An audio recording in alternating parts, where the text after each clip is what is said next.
it is lately with fuel pumps, but I've been seeing a ton of them.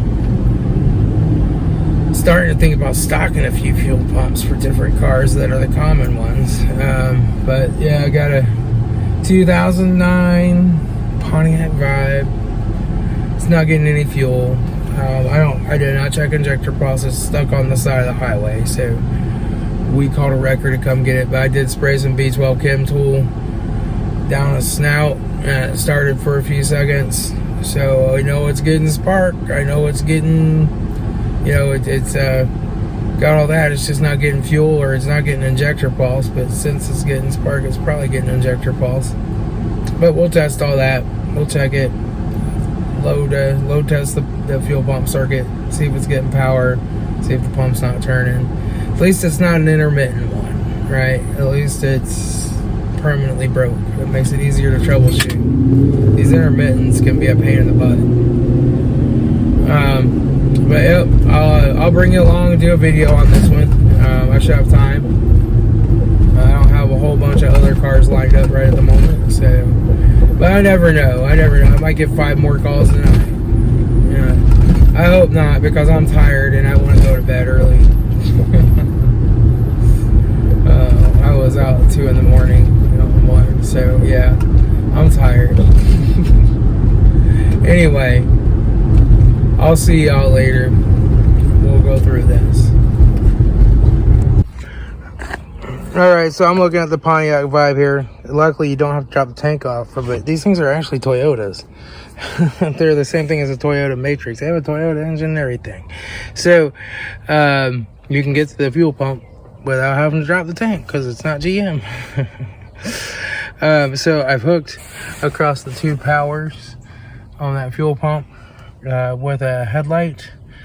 And I'm going to turn it on and see if that lights up. That one connection seems loose, like it might be a connector fitment issue.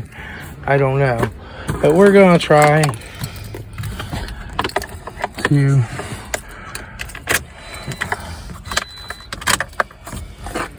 turn this on, try to start it.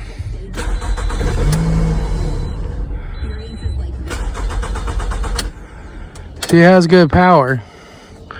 So the question is it that pin that's fitting really loose? If I look down here,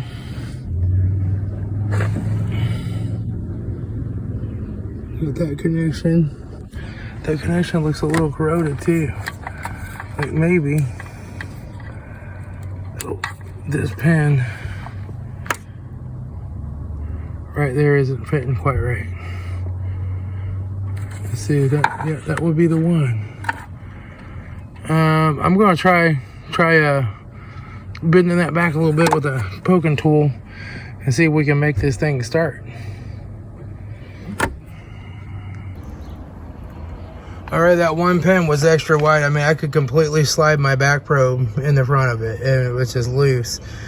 I had to, when I tested it, I slid behind it, but the front of it was completely loose. The other one, the back probe wouldn't fit in there. So I bent it back really good. Now we're gonna try it and see if it fires up.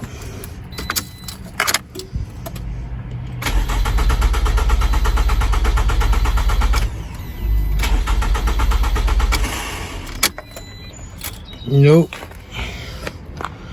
So I don't think we have any fuel pressure. One thing I need to go ahead and check and see if we have injector pulse though. To see if we're, see if there's a place to test the fuel pressure on this guy. I don't think there is. Not an easy place.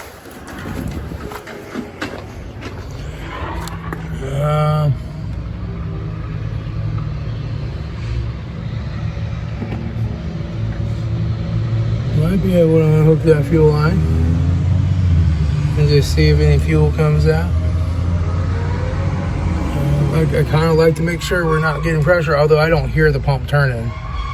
But I just like to make sure before, you buy a fuel pump. All right, rather than take that fuel line apart, and I can't get the injector connectors loose, they're kind of back in there at a weird angle. I am just disconnected the fuel line, Hooked it up here, ran over to the gas can. We're gonna see if it puts out any fuel. If it don't put out no fuel, then we know we got a bad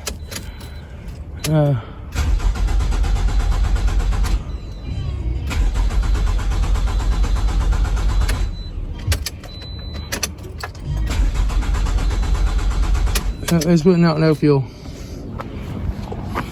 And like I said, I don't hear it running, but sometimes they get quiet and you can't really hear them.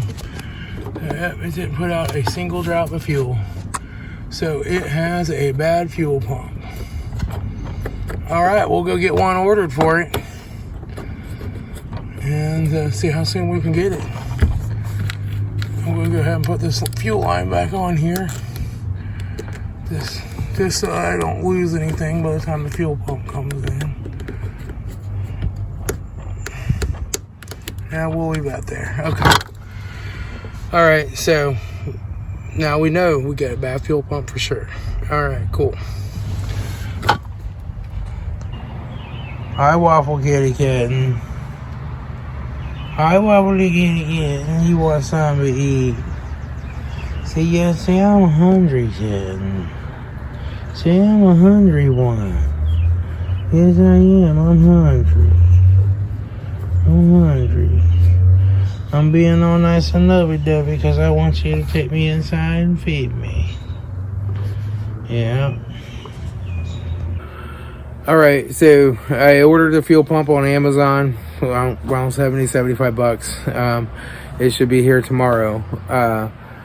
As far as like, people always tell me like, oh, you shouldn't sell Amazon parts. I do all the time. Things like ball joint suspension parts, maybe not.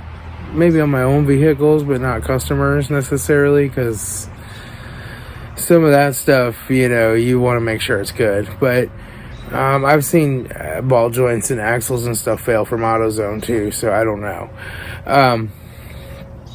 But AutoZone, the cheapest fuel pump they have for that's like $170, and it's you got to order it and wait like 3 days for it to come to your home. It's not available for in-store pickup, and nobody in town has one in stock for it. So I can get it from Amazon tomorrow. So I'm going to do that, and hopefully tomorrow I'll have it fixed and back on the road for them. So, you know, try to turn them around as quick as you can. And, you know, I save people money all the time using Amazon parts.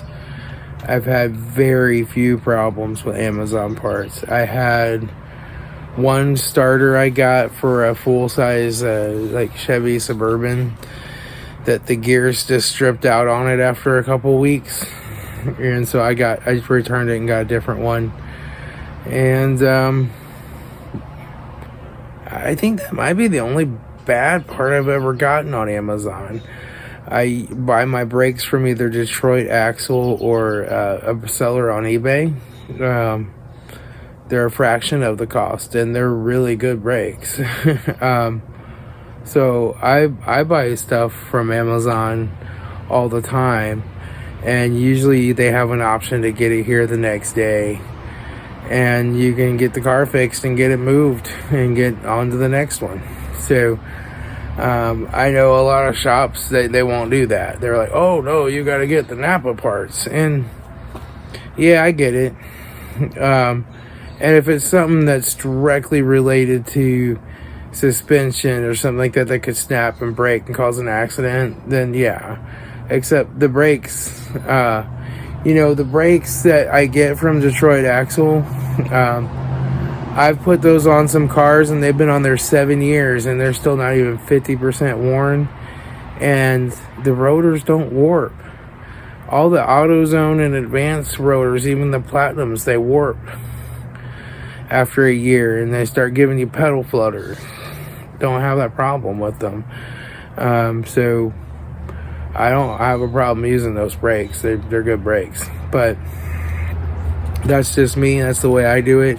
That's the way I take care of my customers. So it is what it is. I'll talk to y'all later. It's Tom, your Frugal Prepper.